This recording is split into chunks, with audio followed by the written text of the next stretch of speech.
Episode 8 Riyana और ईशा की मुलाकात। नागपुर। काले कपड़ों में सर से पांव तक लिपटा एक इंसान अपने सामने पड़े आदमी को पेट में लात बरसाए जा रहा था। ज़मीन पर कोई और नहीं, अजीत पड़ा था जिसने ईशा को किडनैप किया था। जैसे ही हर्ष का मैसेज मिला, वो शख्स अजीत को अलग अलग तरह से टॉर्चर किए जा रहा था। अजीत की फैमिली उसे हर जगह ढूंढ रही थी, पर उसका निशान तक किसी को नहीं हाथ लगा। अल्फा ने टेबल पर वाइब्रेट हुआ फ़ोन देखा जिसमें हर्ष का मैसेज था। उसने फ़ोन बंद किया और गन उठाकर अजीत को सीधा शूट कर दिया।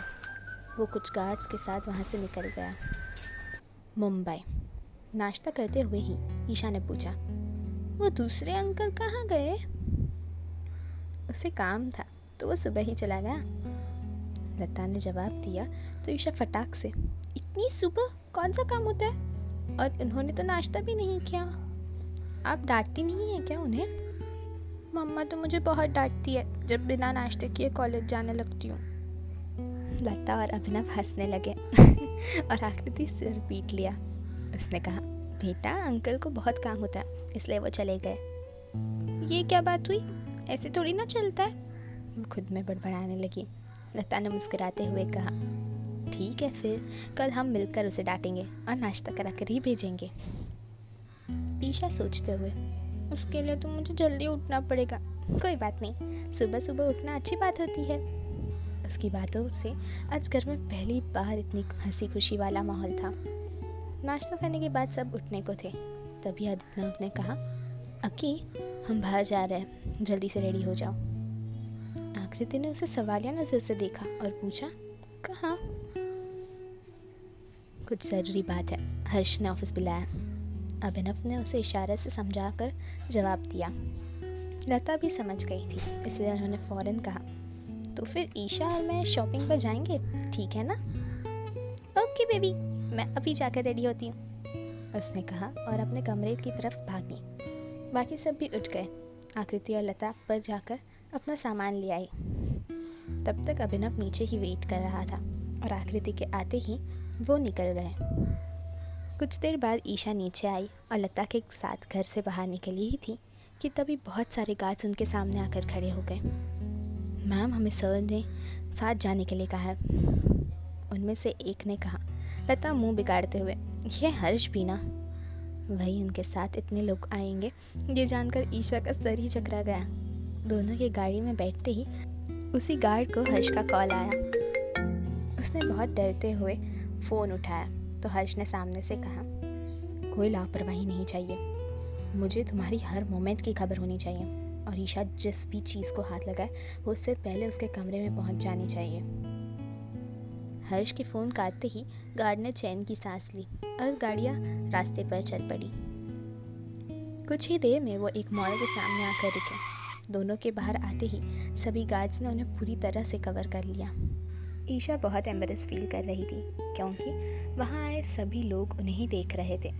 हर्ष का बस चलता तो वो पूरा मॉल ही खाली करा सकता था, पर लता को ये चीज़ बिल्कुल पसंद नहीं थी कि उनकी वजह से बाकी लोगों को तकलीफ़ हो, और इसके लिए वो पहले ही कई बार हर्ष को डांट लगा चुकी थी और आज उन्हें डबल सिक्योरिटी के साथ भेजा गया था। इतने बड़े मॉल में जाकर ईशा की आंखें बड़ी बड़ी हो गई।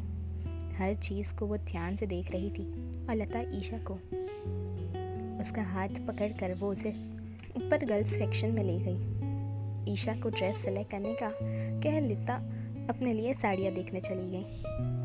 इतनी खूबसूरत ड्रेस देख वो हर किसी को अपने ऊपर लगाकर देख रही थी और हर्ष का ऑर्डर मुताबिक गार्ड्स वो सारी ड्रेसेस उठा लेते। आखिर में वो लास्ट में एक ब्लैक ड्रेस को देख वहाँ आ गई और उसे पकड़ा ही था कि किसी और ने भी वो ड्रेस लेनी चाहिए।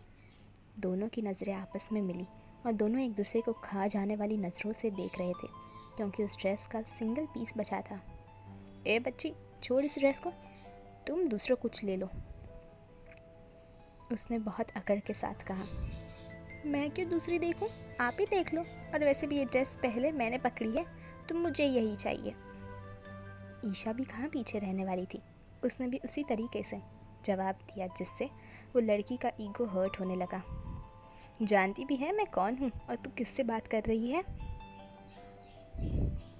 जब आपको खुद नहीं पता तो मैं कैसे जानूंगी? ईशा ने चिढ़कर ड्रेस अपने हाथ में खींच ली। उसने गुस्से में कहा, तुम्हारी हिम्मत कैसे हुई? तुम रियाना गौर के हाथ से ड्रेस छीनोगी? वो आगे कुछ कह पाती उससे पहले ही गार्ड्स ईशा के सामने आकर खड़े हो गए। अब जो भी हो दूर से बात कीजिए, वरना हमें शूट करने का ऑर्डर है, गार्ड ने कहा तो रिहाना का मुंह हैरानी से खुल गया। वहीं उसके गार्ड्स भी वहां आकर खड़े हो गए। उनके बीच बढ़ती गर्मी को देख वहां काम करने वाली लड़की ने कहा, सॉरी टू से बट रिहाना मैम, वो ड्रेस आपकी साइज़ की नहीं है। इतना सुनना था कि रिहाना एम्बेरस हो गई और उसने उस लड़की को धक्का दे दिया और अपना बैग उठाकर वो ईशा को घूरते हुए चली गई। वहीं ईशा अपनी जीभ दिखाकर उसे चिढ़ाने लगी। क्या हुआ ईशा, तुम सब ऐसे क्यों खड़े हो, और तुमने कुछ लिया भी या नहीं? लता ने वहाँ आकर पूछा, ईशा अपने हाथ में पकड़ी ड्रेस दिखाते हुए।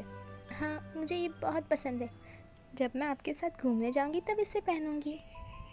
लता ने मुस्कुराते हुए ड्रेस देखी और इसे पैक करवा लिया।